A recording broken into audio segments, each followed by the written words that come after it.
Now it's time to have a closer look at the rig that's doing the business. Until now, the combi rig has been a real fiddly rig to tie. Now with our new loops and booms, it is ever so simple. Today we're using wide gate barbless size 6 loop sections and 5.5 inch boom loop sections. The first thing I do is open up the loop section with a pulling tool, which makes everything a lot easier going forward. Then I put the loop section through the small crimp loop on the boom section. Next I pass the larger loop on the other end of the boom section through the loop section. Then pass the braided section over the crimp and pull nice and tight. Now that's the rig section all done. All you have to do now is select a hook bait. I'm using a 10mm banoffee wafter glugged in some Buttercorn GOO. There should be about a 10mm gap between the hook and the bait. If the gap is too big, I tie a simple overhand knot in the hair to shorten it, and if the gap's too small, I use an extender stop. Now, I've decided to add a small Pva Bag of pellet. This will stop tangles in the cast and add a small pile of attraction right next to my hook bait. I used the Boilie funnel web Pva Bag system, which is perfect for tying the tiny bag I'm after.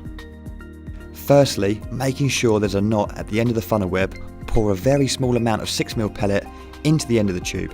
Slide the PVA off the bottom of the tube and mould the pellets into a tight ball. Twist at the top, spending a little time to make sure the pellets are packed tightly.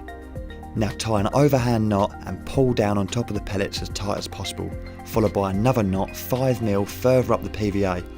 Simply cut between the knots, leaving the funnel web all ready to go for next time. Now thread the PVA bag onto a splicing needle and loop it onto the rig. Carefully thread the bag down and over the hook, making sure not to mask the hook on a pellet. To finish this all off, get an anti-tangle sleeve, trim off about 5mm at the wider end, thread this onto a splicing needle, then slide it off the splicing needle onto the rig. Now for the leader. Here at Norton Disney, you're allowed a maximum of 1 metre of leg core, so I'm using a 1 metre hybrid leg core leader. Simply take the rig out of the pack, hook the rig on the quick chain swivel, slide the 5mm of anti-tangle sleeve over the quick chain swivel, locking the rig securely.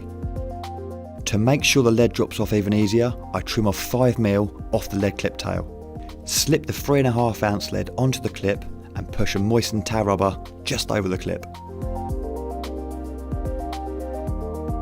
It is essential that you hit the clip before the bag hits the water to stop the lead from ejecting on impact, as the bag slows the rig far more than a single hook bait would.